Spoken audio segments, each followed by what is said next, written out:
జనవరి వస్తుందంటే చాలా మంది సంక్రాంతి వస్తుందని చెప్పేసి అందరికీ తెలుసు. చాలా ఆనందంగా అందరూ కుటుంబ సభ్యులంతా ఏకమయ్యి ఈ పండుగ చాలా బాగా జరుపుకుంటారు కదా, అంతే ఆనందంతో ఉంటాం. కానీ ఇప్పుడున్న కాలం ఏంటి అంటే సంక్రాంతి వస్తుందంటే ఎంత సంతోషం ఉందో అంతే బాధ, అంటే ప్రాణాలు కోల్పోతున్నారని. అదేనండి చైనా మాంజా. దీనివల్ల ప్రాణాలు కోల్పోతున్నారని చెప్పేసి పోలీసులు, ప్రభుత్వం ఎంత మొత్తుకున్నా అమ్మే వాళ్ళు అమ్ముతూనే ఉన్నారు, కొనుక్కునే వాళ్ళు కొనుక్కుంటూనే ఉన్నారు. కానీ ఇంకా మనకేంటంటే మరణాల సంఖ్య పెరుగుతూనే ఉంది. నిన్న ఉప్పల్, ఈరోజు గచ్చిబౌలి.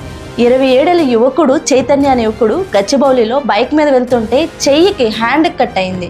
మొన్నటి వరకు ఏంటంటే మనకి నెక్ కట్ అవుతుంది కాబట్టి ఒక టవల్ కప్పుకోవాలని చెప్పేసి అన్నారు. ఇప్పుడు హ్యాండ్ కట్ అవుతుంది. మనకే కాదు, పక్షులకి, జంతువులకి, ప్రతి ఒక్క వాళ్ళకి ఈ చైనా మాంజాతో ప్రాణహాని చాలానే ఉంది. దీన్ని ఎట్లా తయారు చేస్తారో తెలుసా? మాంజాతోటి మనకి గాజు పెంకుల్ని పౌడర్ చేసి దానికి పట్టిస్తారు 1 మంత్ ముందే. సో అది చాలా ప్రమాదకరమైంది. అంతేకాదు ఫోర్స్ఫుల్గా మన కంటికి కూడా కనపడదు. దీనివల్ల ప్రాణాలు చాలామంది కోల్పోతున్నారు.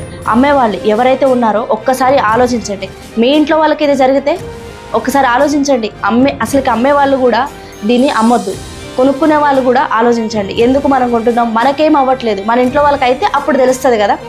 మన ఆనందం కోసం ఇంకో ఇంట్లో దుఃఖాన్ని కలిగించకూడదు. మీరు అనుకోవచ్చు ఇదంతా ప్రభుత్వం ఆపాలి, పోలీసులు ఉన్నారు కదా, ఎందుకు ఇది రాణిస్తున్నారని చెప్పేసి. అది దొంగతనంగా కూడా తీసుకొస్తున్నారు. ఎందుకంటే ఇది జీవో పాస్ అయింది, చైనా మాంజా అమ్మకూడదు అని చెప్పేసి.